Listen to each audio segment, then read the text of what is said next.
Diarra, ce soir, vous nous parlez d'Internet. Oui Robert, car Internet est aujourd'hui au cœur de toutes les économies mondiales. Que ce soit pour piloter une usine ou pour une boutique en ligne, c'est indispensable pour les économies.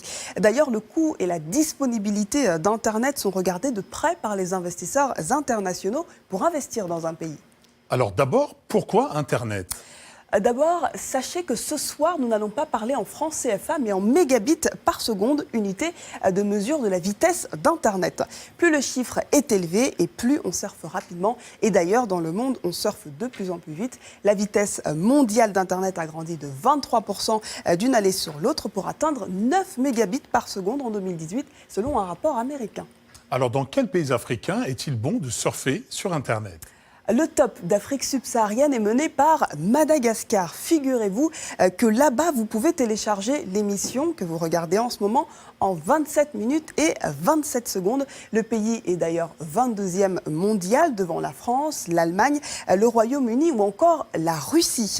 Le podium est ensuite complété par le Kenya et l'Afrique du Sud, deux pays qui ont beaucoup investi dans les infrastructures, notamment dans la fibre optique, mais pas que. Par exemple, au Kenya, en 2017, Facebook a introduit son Internet low cost. Résultat, les Kenyans peuvent surfer à partir de 65 francs CFA. Alors ce service n'est pas disponible partout dans le pays, mais cette offre a déclenché une guerre des prix féroce sur le marché kényan, faisant chuter le prix de l'Internet. Alors à contrario, dans quel pays Internet est-il le plus lent ? Alors la plupart des autres pays africains ne sont pas aussi chanceux que Madagascar, avec pour la plupart des vitesses moyennes inférieures à 1 mégabit par seconde.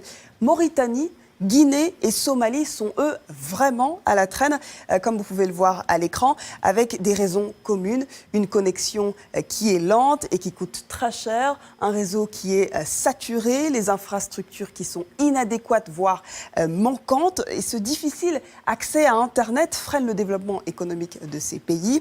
En Guinée, il faut savoir que la vitesse de téléchargement y est de seulement 0,65 mégabits par seconde.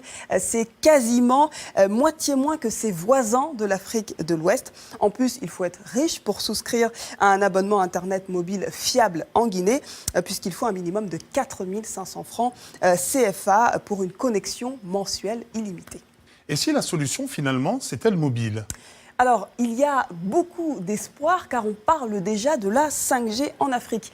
Une connexion mobile qui est plus rapide mais surtout beaucoup moins chère à déployer que la fibre optique. Et même si cela paraît être une science-fiction pour certains pays d'Afrique où la 3G est encore balbutiante, c'est déjà une réalité puisqu'on a Vodafone qui a déjà lancé la 5G au Lesotho. Et ce n'est que le début puisqu'elle est aussi annoncée en Afrique du Sud. L'Afrique est peut-être en train d'inventer son propre modèle.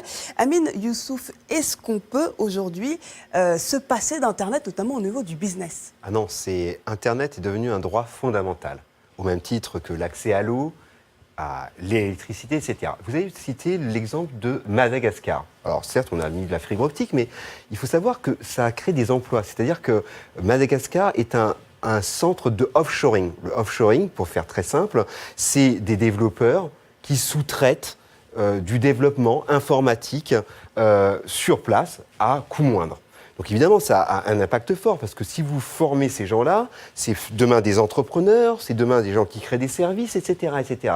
Donc c'est un droit fondamental, d'abord pour les personnes, et puis c'est une nécessité économique forte. Donc aujourd'hui, si vous voulez créer de l'emploi, notamment chez les jeunes, parce que l'industrialisation africaine, elle aura lieu, mais elle sera certainement très différente de ce qui s'est passé en Europe, en Asie, etc.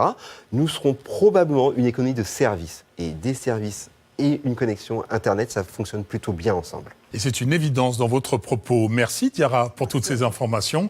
Et on se retrouve bien entendu le mois prochain. Merci à vous.